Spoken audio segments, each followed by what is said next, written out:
जय भीम। मेरा नाम रविंद्र कुमार है। आज बाबा साहब डॉक्टर अंबेडकर की राइटिंग एंड स्पीचेज से काशी विश्वविद्यालय में 25 नवंबर 1956 को दिया गया भाषण आपके सामने प्रस्तुत कर रहा हूं। बाबा साहब डॉक्टर अंबेडकर 23 नवंबर से 27 नवंबर 1926 तक का बनारस के दौरे पर थे। वह सारनाथ भी गए थे और काशी विश्वविद्यालय में उनको आमंत्रित किया गया था। वहां भी वह भाषण बाबा साहब का हुआ था और छात्र संघ की उद्घाटन के समय यह भाषण बाबा साहब द्वारा दिया गया था। आपके सामने प्रस्तुत कर रहा हूं। बाबा साहब ने कहा कि आज हिंदू माने जाने वाले कई लोग नागवंशी हैं। जो नाग लोग आर्यों से पहले भारत में रहते थे वे आर्यों से अधिक सुसंस्कृत थे। उन पर आर्यों ने विजय पाई, लेकिन इससे आर्यों की संस्कृति नागों की संस्कृति से श्रेष्ठ साबित नहीं होती। आर्यों की जीत का कारण था उनका वाहन। आर्य घोड़ा पर सवार होकर लड़ते थे और नाग पैदल लड़ते थे।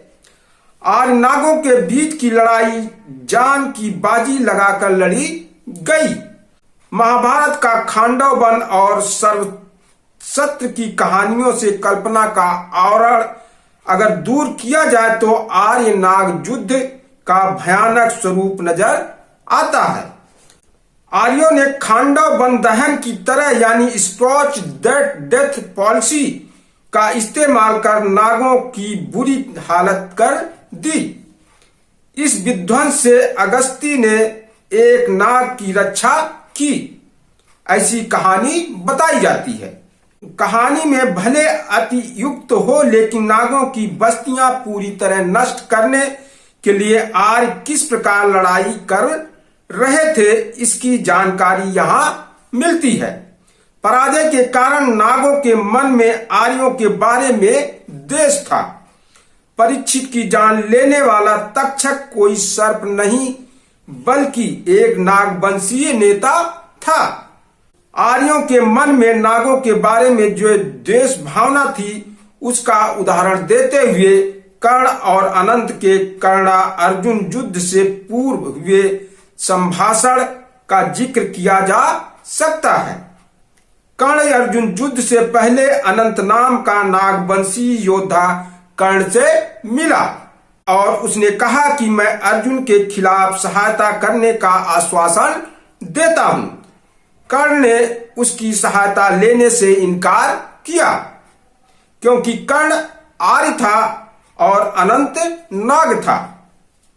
आपसी लड़ाई में आर्यों द्वारा नागों की मदद लेना निषिद्ध था। ब्राह्मण और क्षत्रियों के बीच का संघर्ष बौद्ध पूर्व समय का दूसरा संघर्ष था। इस लड़ाई के वर्णन आगे पुराणों में आए हैं।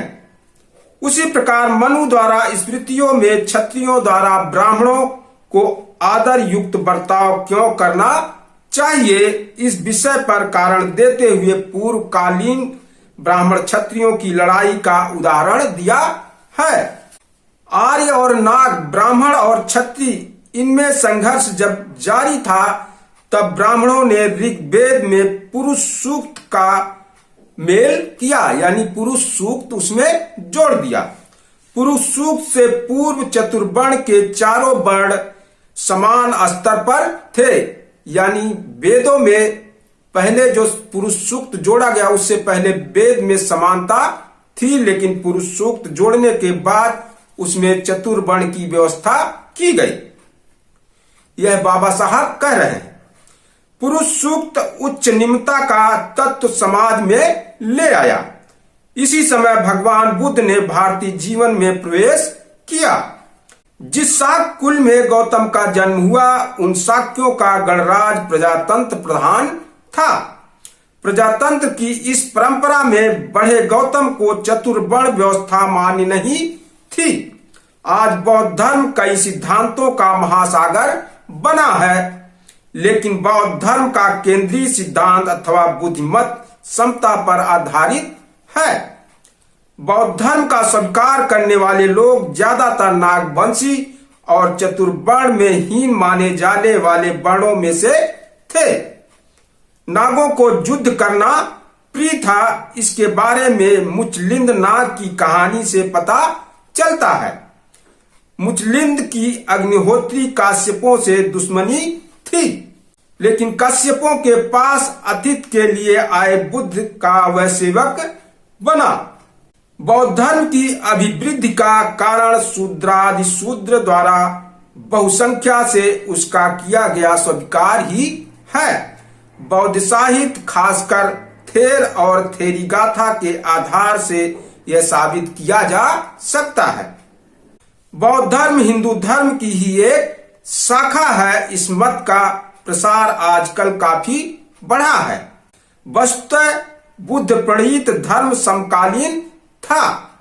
वह वैदिक अथवा ब्राह्मण धर्म से बहुत अलग था। वैदिक वेद ग्रंथों को प्रमाण मानते थे और बुद्ध वेद ग्रंथों का विरोध करते थे। कालाम सूत्रों में बुद्ध ने प्रतिपादन किया है कि मनुष्य को सोचने की आजादी होनी चाहिए और वेदों ने मनुष्यों के लिए हमेशा के लिए टिकाऊ सोच नहीं दी है। बुद्ध द्वारा वेद प्राणायाम पर किए गए आघातों का आगे के समय में हिंदुओं की भगवत गीता जैसे ग्रंथ पर भी असर हुआ। गीता में एक जगह वेद पाठकों की आलोचना करते हुए उन्हें मेढक कहा है। बुद्ध ने वेदों को मरुस्थल कहा है। वेदों में इंद्राणी देवताओं को उम्दे घोड़े, तेजस्वी अस्त्र शस्त्र आदि पर विजय आदि ऐहिक सुखों के लिए की गई प्रार्थनाएं ही मुख्य रूप से हैं। उसमें उदात्त नीति तत्वों की सीख नहीं है, इसलिए बुद्ध ने उसका धिक्कार किया है। यज्ञ संस्थाओं पर बुद्ध द्वारा किया गया आघात उनका समकालीन धर्म पर दूसरा आघात था। याज्ञिकों से उनका सवाल हुआ करता था कि गाय बैलों की बलि चढ़ाकर आपको कौन सा उच्च श्रेय मिलने वाला है। यज्ञ संस्था पर बुद्ध द्वारा की गई आलोचना के कारण हिंदुओं को इंद्र, वरुण आदि देवताओं को त्याग करना पड़ा। थोड़ा विषय से हटकर मैं आपसे पूछता हूं कि धर्म में जो ईश्वर की कल्पना है, क्या वह सच है? काशी के आपके पूजनीय महादेव को अगर भगवान माने तो भी उनका ब्याह भी होता है और वह अपनी ब्याहता के साथ नाचते भी हैं। ब्रह्मा विष्णु का भी यही हाल है। इन्हें कैसे भगवान कहा जा सकता है? आज सामान्य मनुष्य को भी शर्म आए ऐसे बुरे कृत्य उनके हाथों हुए हैं, ऐसा उनके पुराण ही बताते हैं। ऐसा तो एक तो भगवान बताइए जिसका निष्कलंक चरित्र आज के आदमी को आदर्श और अनुकरणीय लगे। हिंदुओं के भगवान यानी राजाओं के कुल देवता, उनके पराक्रम यानी राजा का पौरोहित्य पाने के लिए ब्राह्मणों द्वारा रची गई उनके भगवानों की खुशामद के पुराण है। इंद्र कृष्ण कैसे भगवान हैं? ऋग्वेद के आखिरी हिस्से में इंद्र की पत्नी द्वारा इंद्र को दी गई गालियां गिनकर देखिए। दुर्योधन संपूर्ण वज्रदेही ना बने और गदा युद्ध में भीम की ही विजय हो, इसलिए कृष्ण का रचा कपट नाट्य देखिए। आपका पड़ोसी अगर इस तरह का बर्ताव करने लगे तो आप उसे क्या कहेंगे? खैर, युद्ध ने पशु हत्या की निंदा की और यज्ञों की विफलता लोगों को समझा दी। इसलिए ब्राह्मणों को अपने प्राचीन याज्ञिक आचार छोड़ने पड़े। आश्रम व्यवस्था के बारे में बुद्ध का मत प्रचलित वैदिक धर्म से अलग था। ब्राह्मणों के मतानुसार ब्रह्मचर्य आश्रम के बाद गृहस्थ आश्रम स्वीकारना आवश्यक था। बुद्ध के मतानुसार ब्रह्मचर्य के बाद परिव्रज्या स्वीकारा जाना चाहिए था। ब्रह्मचर्य का मूल अर्थ है ज्ञानार्जन की स्थिति। अविवाहिता अवस्था यह अर्थ उसमें बाद में जोड़ा गया है। ब्राह्मणों ने गृहस्थ आश्रम का समय बढ़ाने के लिए उसमें वानप्रस्थ आश्रम जोड़ा। ब्रह्मचर्य के बाद संन्यास यानी परिव्रजा स्वीकारने पर ब्राह्मणों को आपत्ति थी। 1100 सालों के बाद कुमारिल भट्ट ने बुद्ध पर लगाए आरोप में बुद्ध के परिव्रजा की आजादी पर ही जोर दिया है। बुद्ध का वैदिक धर्म से चौथा विरोध चतुर्वर्ण के लिए था।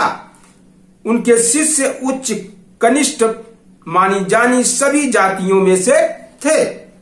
अपने शिष्यों के बीच उच्च निम्नता की भावना को जगह न रहे, इसलिए यह बहुत दक्ष रहा करते थे। अपने चचेरे भाइयों को अपने क्षत्रित्व का अभिमान न महसूस हो, इसलिए उसने उनके साथ आई उपालि को प्रथम दीक्षा दी। जिसकी दीक्षा पहले होती है उसे बाद में दीक्षा लेने वाला वंदनीय माना करता था। इसलिए उनके क्षत्रिय साथियों को उनकी पुरानी नामित सेवक को अभिवादन करना पड़ता था। अपने जीवन के आखिरी दिनों में चुंद नामक हीन जात के माने जाने वाले लोहार के घर खाना अपनी सेहत के लिए नुकसानदेह है, यह जानते हुए भी उसने ग्रहण किया और सामाजिक समता के लिए अपने प्राणों से मोल चुकाया। इस प्रकार के कई चतुर्वर्ण विरोधी प्रसंग बुद्ध के जीवन में दिखाए जा सकते हैं। वह अपने संग को सागर की उपमा दिया करते थे। जिस प्रकार सागर से मिलने के बाद नदियों का अलग अस्तित्व नहीं बचता है और सारा जल एक रूप हो जाता है, उसी प्रकार संघ में आने वाले भिन्न भिन्न जातियों के भिक्षुओं का वर्ण वैशिष्ट खत्म हो जाता है। जैन मत में भी चतुर्वर्ण निषिद्ध था, लेकिन इस मुद्दे पर वे झगड़ने के लिए तैयार नहीं थे। बुद्ध मात्र अपने मुद्दों के बारे में ढुलमुल मौन व्रत नहीं रखते थे। अपने धर्म के हम वीर हैं और स्थापना के लिए हमें अज्ञान के साथ लड़ना तो पड़ेगा ही, ऐसा उनका मानना था। बुद्ध की यह चतुर्वर्ण विरोध की भावना ब्राह्मणों के मन में हमेशा चुभती रही। इसलिए चतुर्वर्ण के बारे में मूक रहने वाले निराशावादी सांख्याचार्य कपिल मुनि को उन्होंने अपना कहा, लेकिन बुद्ध को हमेशा दुश्मन ही माना। बुद्ध का वैदिक धर्म के लिए पांचवा विरोध देवताओं और आत्मा के अस्तित्व के बारे में था। बुद्ध की राय में सर्वशक्तिमान, सर्वज्ञ, सर्वव्यापी, न्यायी और प्रेममय भगवान का अस्तित्व ज्ञान के साधन पांचों इंद्रियां और तर्क की सहायता से साबित नहीं किया जा सकता है। इसके अलावा धर्म का उद्देश्य दुख निवारण का है। भगवान को मानने से दुख कम नहीं होता। एक मनुष्य को दूसरे मनुष्य के साथ कैसे व्यवहार करना चाहिए जिससे कि सभी लोग सुखी होंगे, यह सिखाना धर्म का प्रमुख काम है। इसलिए धर्म का भगवान और ईश्वर से संबंध नहीं आता। भगवान का या ईश्वर अस्तित्व केवल खोखले तर्क पर आधारित है और अस्तित्व की श्रद्धा के कारण पूजा, प्रार्थना, पुरोहित आदि अष्टांग मार्ग की समान दृष्टि के लिए घातक मूर्ख मान्यताओं का भंडार खुलता है। मनुष्य के परस्पर संबंध प्रज्ञाशील, करुणा, मैत्री से नियंत्रित होने की जगह पवित्रता, उच्च नीचता जैसी भ्रामक मान्यताओं से नियंत्रित होते हैं। भगवान के अस्तित्व के बारे में बुद्ध की आपत्तियां केवल व्यवहारिक ही थी, ऐसी नहीं है। प्रति उच्च समुत्पाद के उनके सिद्धांत में भगवान के अस्तित्व पर आम तार्किक आपत्तियां उन्होंने उठाई। इस सिद्धांत के अनुसार भगवान है या नहीं, यह मुख्य सवाल नहीं है। मुख्य सवाल यह है कि भगवान ने दुनिया का निर्माण कैसे किया। भगवान के अस्तित्व का खंडन अथवा मंडन इस सवाल के जवाब से होगा।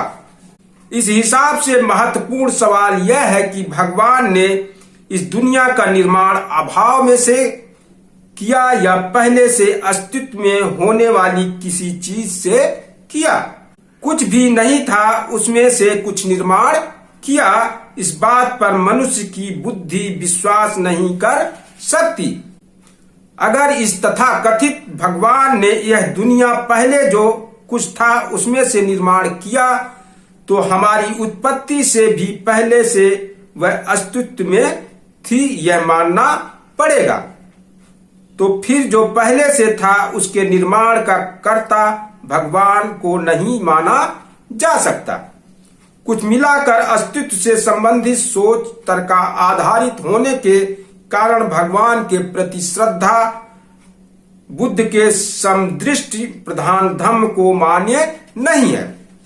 वेदांत का मोक्ष सिद्धांत यानी आत्मा का ब्रह्मा में विलीन होना भी तर्क संगत करार देकर और मानवीय जीवन सुखी करने के दृष्टिकोण से निरुपयोगी मानकर बुद्ध ने उसका विरोध किया है। ब्रह्मा के बारे में बुद्ध के विचार वशिष्ठ और भारद्वाज इन दो मुनियों के साथ उनके हुए संवाद से व्यक्त होते हैं। आत्मा के अस्तित्व के बारे में बुद्ध की व्यवहारिक आपत्तियां उनकी भगवान की कल्पना के बारे में जो आपत्तियां हैं उसी प्रकार की है। साथ ही आत्मा के नाम पर दिखाए गए कार्य व्यापार को वह नाम रूप सिद्धांत के सहारे स्पष्ट कर दिखाता है। काया की उत्पत्ति के साथ ही एहसास की शुरुआत होती है।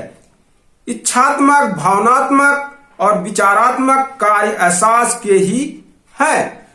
इसलिए आत्मा के अलग अस्तित्व को मानने की जरूरत ही नहीं।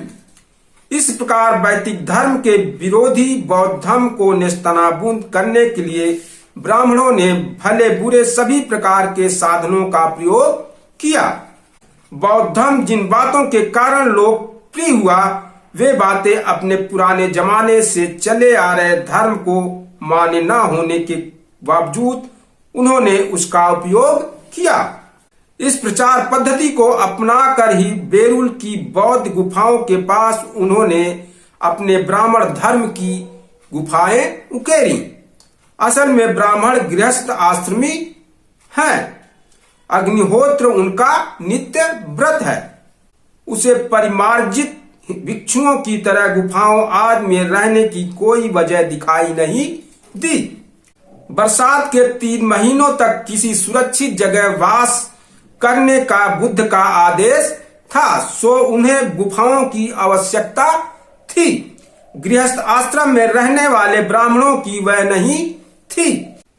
लेकिन बौद्धों की गुफाओं की ओर उपासकों का बड़ा समूह आकृष्ट होता है। केवल इसलिए उनकी गुफाओं के पास ही उन्होंने अपनी गुफाएं उकेर कर अपने धर्म की ओर उपासकों को खींचने की कोशिश की।